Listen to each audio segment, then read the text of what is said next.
Hey everybody, it's Beth. Today I'm using two of these different size plank woods from Dollar Tree and scrapbook paper from Temu. I take one of each size and I'm drilling some small holes in the top left and right corners of both, sanding those down just to smooth them out a bit. I then paint both of them completely with linen chalk paint by Folkart, just giving them one coat. Dry that completely, and then I'm taking a soap dispenser brush refill that I got from Dollar Tree, putting minimal antique white acrylic paint on that and lightly brushing that on both sides of each.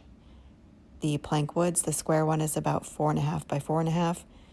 The rectangle one is about 7 by 3. I then cut the scrapbook paper and I'm adding some water to the top of this one and the bottom, letting the water sit on there for a minute or two just to soften it up. And then I am pulling apart the edges just so it doesn't look so straight. I do the same thing with this snowman picture. This is also from Temu. And on this one, I'm doing it all around all four sides.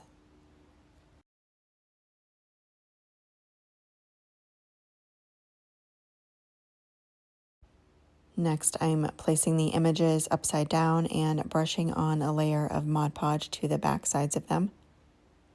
You can Mod Podge right onto the plank wood, but I didn't want to have too many layers of the Mod Podge on the wood, so I'm doing it this way.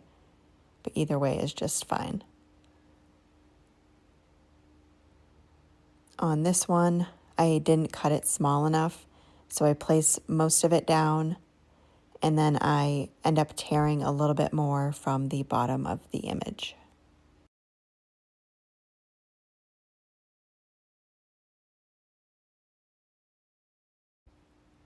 I then dry that with my heating tool. You can let it air dry.